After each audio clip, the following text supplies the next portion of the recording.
Y hace poco empecé a leer un libro muy interesante, muy bonito, es muy hermoso, que trata sobre el tema de la gracia. Se llama El Evangelio de los Andrajosos.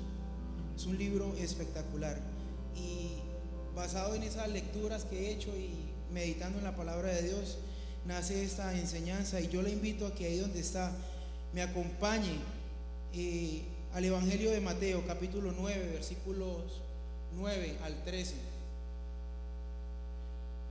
Les cuento que yo me considero y siempre me he considerado una persona creyente en la gracia de Dios. Y yo siempre tenía en mi mente que Dios nos ha dado y nos da cosas regaladas. Creo que eso es gracia, ¿cierto? Cosas que no merecemos.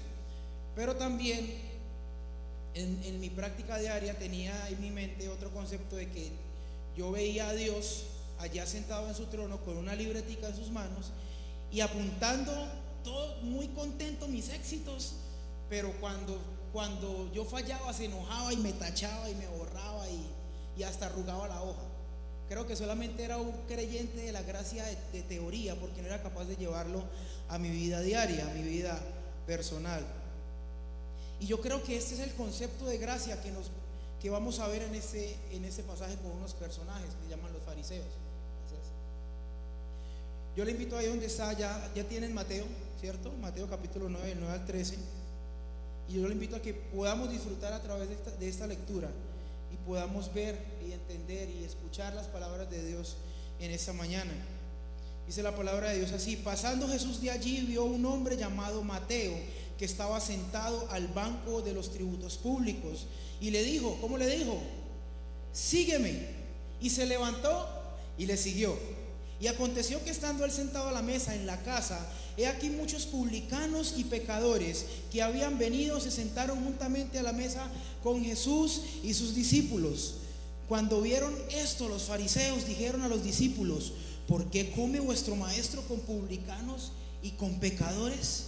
Al oír esto, Jesús les dijo: los sanos no tienen necesidad de médico, sino los enfermos. Id pues y aprended lo que significa misericordia quiero y no sacrificio, porque no he venido a llamar a justos, sino a pecadores al arrepentimiento. La gracia de Dios no discrimina a nadie.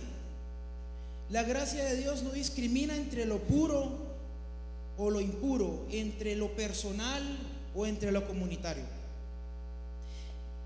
Y en este texto que acabamos de leer hay algo que se llama corrupción. Y la corrupción es como una enfermedad, la corrupción es como una lepra. Y los corruptos hieden, huelen maluco. Pero la corrupción atrae tanto a los corruptos como a los no corruptos también. Nadie está exento de eso. Los publicanos o recaudadores de impuestos. ¿Quién era el publicano aquí en este pasaje? Mateo. Ellos eran considerados pecadores porque estaban usando su oficio para exprimir, para explotar a su propio pueblo. Ellos estaban explotando al pueblo, cobrándole impuestos, quitándole lo poquito que tenían. Y mientras Jesús va caminando, él ve a uno de ellos, Mateo, ocupado en su casa de extorsión, sirviendo a Roma a través del gobierno títere judío. Eso estaba pasando. Sin embargo, Mateo no pasa desapercibido para Jesús. Jesús no pasa derecho.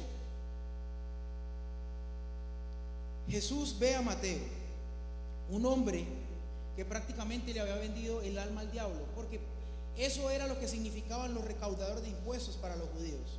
Prácticamente ellos se le habían vendido el alma al diablo. Y ahora Mateo es invitado por Jesús a seguirle. Y Mateo, ¿qué nos dice el pasaje? Que Mateo, ¿qué hace cuando Jesús lo invita? Lo sigue inmediatamente. Mateo deja su mesa de extorsiones, símbolo de poder, símbolo de su riqueza, para seguir al maestro, para ir por el camino de la redención, para ir por el camino de la gracia. Allí se va Mateo a seguir al maestro. El pasaje nos cuenta que a continuación hay una cena o un banquete, una reunión en la casa de Mateo, y el principal invitado, ¿quién es? Es Jesús. Y hay junto a él sus discípulos, pero también dice que hay más recaudadores de impuestos, hay más pecadores con él. Jesús toca, Jesús comparte con los pecadores. Y a Jesús no le dio miedo llevar a sus discípulos a ese lugar, a un lugar impuro. Él va, él comparte con los pecadores también. Y en medio de la reunión y en medio de esta charla, quizá de esta cena, estaban todos chéveres, quizá jugando dominó, no sé qué estaban haciendo en ese momento. Pero el pasaje nos muestra que hay unos personajes en esta fiesta que se llaman los colados. Siempre tienen que haber colados en una fiesta, ¿cierto? Y estos colados solamente fueron a la fiesta a criticar, a decirle a los discípulos: ¿cómo es posible? ¿Cómo es posible que su maestro esté comiendo y bebiendo con pecadores y con publicanos? Y es algo muy importante, porque son estos publicanos y estos escribas, estos fariseos, son los expertos en interpretar la ley en Israel. Son, digámoslo así, los padres espirituales del pueblo. Pero ellos, los religiosos, los que más sabían de ley, no podían actuar con misericordia. Les quedaba difícil tener un concepto de gracia y llevarlo a la práctica. Entonces ellos preguntan: ¿cómo es posible que su maestro coma y beba con pecadores y con publicanos? Y pareciera que a través de esa pregunta, esta gente lo que está tratando de hacer es humillar y poner en ridículo a los discípulos. ¿Cómo es posible? Su maestro está cenando, está comiendo con ellos. No, debería darles pena. Como diría el cucuteño, mucha boleta, mano. Sin embargo, en ese momento Jesús levanta la voz, Jesús responde, Jesús contesta, Jesús saca la cara por los pecadores que están al lado de él. Jesús no los deja solos, Jesús los protege.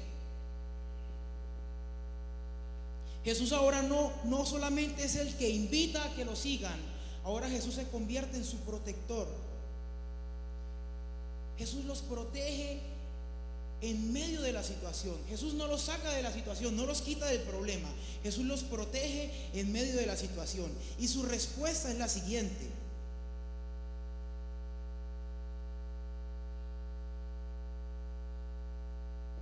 los sanos no necesitan médico, sino ¿quiénes? Los enfermos. Dice: y no he venido a llamar a justos, sino a pecadores. Con estas palabras Jesús le está diciendo a los fariseos que hay, perdón, a los escribas, que hay perdón para los pecadores, que hay misericordia para los pecadores, porque no tiene sentido que un médico vaya a sanar a un sano. Pues si está sano. No tiene sentido justificar a un justo, porque si la gracia llegó para algo, fue para traer perdón a los pecadores, para traer sanidad a los enfermos. Y a mí me encanta este pasaje, me encanta porque muestra algo muy, muy, muy importante. Y es que el reino de Dios que nos trae Jesús también trae un beneficio grande. Y ese beneficio se llama gracia. La gracia de Dios. Y es esta gracia la que nos dice que hay una buena noticia para los pecadores, para todos nosotros. Porque la gracia que transforma a Mateo, el corrupto, el que le había vendido el alma al diablo, el cobrador de impuestos, el pecador, esa misma gracia que lo transforma, también nos puede transformar a nosotros. Y estoy seguro que nos viene transformando desde el momento que Jesús nos dijo: sígueme, y nosotros dijimos: sí, Señor, te voy a seguir. Desde ese momento el Señor nos está transformando a través de su gracia. Permítame contarles una cortitica historia. Un pecador muy conocido en su pueblo fue excomulgado, fue expulsado de su iglesia. No lo dejaban entrar, no lo dejaban tomar la comunión. Y este hombre en un momento lleva su aflicción a Dios y le dice: Señor, no me dejan entrar a la iglesia porque soy un pecador. Dios le responde: Lo bueno es que es una historia. Dios le responde y le dice: hijo, tranquilo, no te preocupes, a mí tampoco me dejan entrar. Y en este caso son los fariseos, son los escribas, son los publicanos los que toman una actitud de excomulgar a todo el mundo, de excomulgar a los pecadores, a los cobradores de impuestos. Para ellos no hay gracia, para ellos no hay perdón. Para ellos lo más importante es el sacrificio y no la obediencia. Pero Jesús, ¿qué les dijo? Aprendan lo que significa obediencia quiero y no sacrificio. Para Jesús es la misericordia lo más importante, la obediencia. Es mostrar que sin importar lo que hacían los cobradores de impuestos, sin importar lo que hacían estas personas, también hay un amor inmerecido para ellos. Y también hay un amor inmerecido para cada uno de nosotros. A menudo vemos entrar el domingo por la mañana, hoy no sé, a ese hermano, a ese hermanito con muletas espirituales, ese que no es capaz de sostenerse por sí mismo y necesita un falso apoyo y no se puede mover con la libertad de los hijos de Dios, pero su sola presencia en la iglesia un domingo en la mañana es la llamita que necesita una vela para quedar prendida. Eso es gracia. Esto es gracia, es una gracia que transforma, es una gracia que impacta sin importar cuán pecadores somos. A mí me encanta que Jesús le dice a su pueblo, el Señor le dice a su pueblo, sean santos, porque yo soy santo. Y no me cabe en la cabeza cómo Dios, siendo santo y perfecto, puede compartir su carácter santo con personas imperfectas. Y solo tiene una explicación: gracia. El Señor nos permite compartir su carácter con nosotros y nos llama a ser santos. Parece que la debilidad o la tentación no son del todo malas. Parece que eso es lo único que necesitamos para poder tener una cita con Dios y para poder encontrarnos con su gracia, con su amor infinito, con eso que no merecemos. Parece que el único requisito para poder entrar en el reino de los cielos, en el reino de Dios y ser abrazados por la gracia es solamente ser pecadores. Eso le está pasando a Mateo. Solo un pecador que no merecía nada, el Señor lo ve y lo llama. Últimamente he pensado mucho en Apocalipsis capítulo 7, versículos 9 y 10. Dice Juan: después de esto miré y aquí una gran multitud, la cual nadie podía contar, de todas las naciones, de todas las tribus y pueblos y lenguas, que estaban delante del trono y en la presencia del Cordero, vestidos de ropas blancas y con palmas en las manos. Y clamaban a gran voz diciendo: la salvación pertenece a nuestro Dios, que está sentado en el trono y al Cordero. Trato de traer esa escena a mi mente y es hermoso, porque trato de ponerme en medio de esa multitud que no se puede contar. Y estoy seguro, y es algo que solamente he traído a mi mente porque estoy seguro que ese día, que en ese momento donde estemos frente al Cordero adorando, yo voy a ver a la mujer que la abandonó su esposo y tuvo que volverse o trabajar como prostituta porque no pudo encontrar un trabajo para sostener a su hijo. Yo estoy seguro que en esa multitud voy a ver a la chica que abortó y se ve perseguida por la culpa y por el remordimiento, pero que hizo lo que pensó correcto porque no podía sostener la vida de un bebé. Estoy seguro que en medio de esa multitud voy a ver al ejecutivo que fracasó, que quebró, que se endeudó y que vendió su integridad para buscar soluciones corruptas. Estoy seguro que en esa multitud veré al líder de la iglesia que jamás desafió a su gente desde el púlpito porque solo buscaba amor incondicional y la aceptación de las demás personas. Estoy seguro que veré al adolescente que fue abusado sexualmente. y que cada noche antes de dormir susurra el nombre de un Dios desconocido que le enseñaron en la escuela dominical. Y estoy seguro que en medio de esa multitud vería al político corrupto que desangró a un país, a todo un pueblo, y que con injusticia se llenó sus bolsillos de dinero. Y estoy seguro que veré también en ese momento a la joven o al joven que todavía no puede encontrar identidad en Jesús y necesita de una red social, una foto y los me gustas para sentirse aceptada y para sentirse importante y para sentirse identificada. Y quizá en ese momento sorprendido me pregunte: ¿cómo puede ser esto posible? ¿Cómo puede estar pasando eso? ¿Cómo es posible que ellos estén acá? Y una voz del cielo me dirá: lavaron sus vestiduras en la sangre del Cordero. Lavaron sus vestiduras en la sangre del Cordero y las volvieron blancas.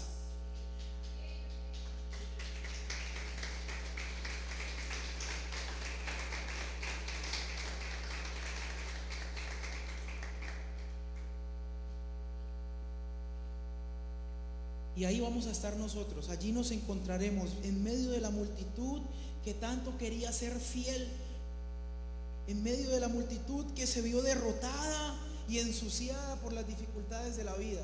Ahí estaremos en medio de la multitud que se vio abrumada por las pruebas.